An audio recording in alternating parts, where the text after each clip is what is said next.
అధికారంలో ఉండగా వైఎస్ జగన్ ని ప్రసన్నం చేసుకోవడం కోసం పవన్, చంద్రబాబు, లోకేష్లపై అనుచిత వ్యాఖ్యలు చేసిన వాళ్లలో గుడివాడ అమర్నాథ్ ఒకరు. అప్పట్లో జగన్ అండ చూసుకొని గుడివాడ రెచ్చిపోయాడు. ఒకప్పుడు జగన్ ని ప్రసన్నం చేసుకోవడం కోసం పాకులాడిన గుడివాడ ఇప్పుడు బొక్కబోర్ల పడ్డాడు. ప్రస్తుతం గుడివాడ అమర్నాథ్ ని జగన్ దూరం పెట్టినట్లు తెలుస్తుంది. దీంతో అమర్నాథ్ ని కాదని బొత్సాని జగన్ ఎమ్మెల్సీ చేశాడని రాజకీయ వర్గాలు చెప్తున్నాయి.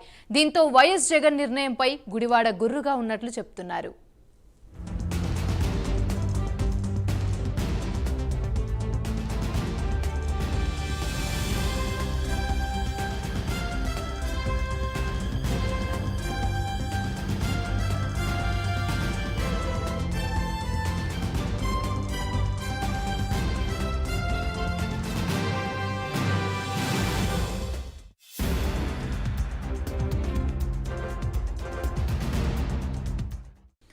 రైట్, ఇక ఇదే అంశానికి సంబంధించి మరిన్ని వివరాలు మా ప్రతినిధి నాయుడు లైవ్ ద్వారా మరిన్ని అప్డేట్స్ అందిస్తారు. నాయుడు, చెప్పండి. అధికారంలో ఉన్నప్పుడు వైఎస్ జగన్ ని ప్రసన్నం చేసుకోవడం కోసం గుడివాడ అమర్నాథ్ అయితే ఇటు లోకేష్, పవన్, చంద్రబాబుపై అనుచిత వ్యాఖ్యలు చేశారు.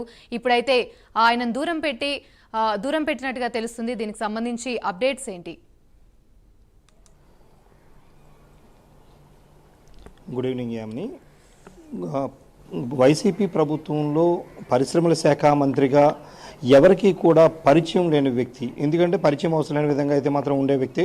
అదే గుడివాడ అమర్నాథ్ అంటే ఎవరికి తెలియని పరిస్థితి. అదే గుడ్డు మంత్రి అనగానే ఠక్కున చిన్నపిల్లలు సైతం గుర్తుపట్టే విధంగా ప్రాచుర్యంలో పొందిన వ్యక్తి గుడివాడ అమర్నాథ్.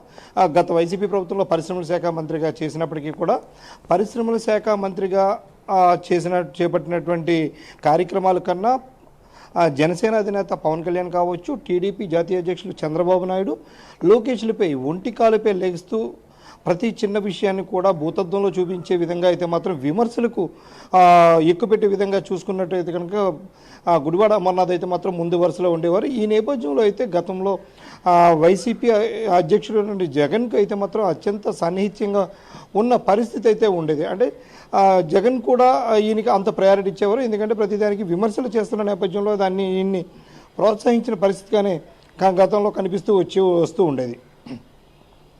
అయితే వైసీపీ పాలైన తర్వాత మంత్రులు అందరూ ఒకరొకరుగా అయితే కనుక కనుమరుగైపోతున్న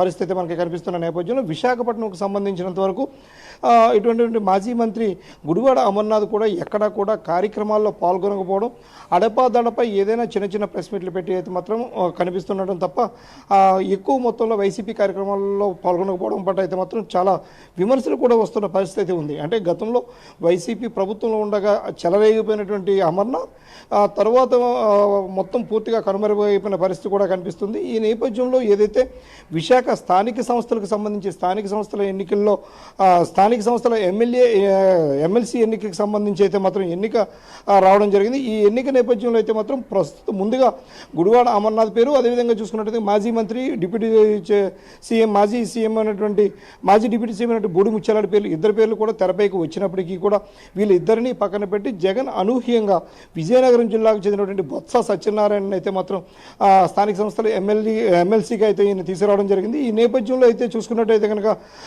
ఎమ్మెల్సీ బొత్స రావడంతో అయితే మాత్రం ఇటు అమర్నాథ్ అయితే మాత్రం పూర్తిగా కనుమరుగైపోయిన పరిస్థితి కూడా ఉంది. గతంలో జగన్ పదే జగన్ దృష్టిలో పడేందుకైతే మాత్రం అందరిపై విమర్శలు చేసినటువంటి వ్యక్తి ఒక్కసారిగా ఇలాగా కనుమరుగు కావడం పట్ల అయితే మాత్రం స్థానిక ప్రజలందరూ కూడా ఆశ్చర్యానికి గురవుతున్న పరిస్థితి కూడా ఉంది. ఎందుకంటే గతంలో అనకాపల్లి నుంచి గెలిచినప్పటికీ కూడా అనకాపల్లి నుంచి 2019 ఎన్నికల్లో గెలిచి 2024 ఎన్నికల వరకు వచ్చేసరికి అయితే పూర్తిగా ఆయనకి మొత్తం రాజకీయంగా అంత తారుమారైందని కూడా చెప్పుకోవచ్చు. ఎందుకంటే అక్కడ కూడా ప్రజలెవరూ అంగీకరించే పరిస్థితి లేదు. అదేవిధంగా చూస్తే నాయకులు కూడా అందరూ వ్యతిరేకించడంతో అయితే ఆయన గాజువాక్ కూడా పంపించడం జరిగింది. అంటే గాజువాక్కి పంపించినప్పటికీ కూడా గాజువాకలో సైతం నాయకులందరూ ఆయనకి వ్యతిరేకంగా ఉండడంతోనే పూర్తి స్థాయిలో ఆయన ఓటమి పాలయ్యారు. అంటే ఈ నేపథ్యం చూసుకున్నట్టయితే కేవలం ఒక పొగడ్తలకి మాత్రమే పరిమితమైనటువంటి గుడివాడ అమర్నాథ్ రాజకీయ ముఖ చిత్రం అయితే మాత్రం పూర్తి స్థాయిలో తలకిందులైనది. ఇక రాజకీయంగా ఆయనకి ఎటువంటి కూడా అవకాశాలు అయితే మాత్రం దక్కే అవకాశాలు లేవంటూ కూడా స్థానికులందరూ కూడా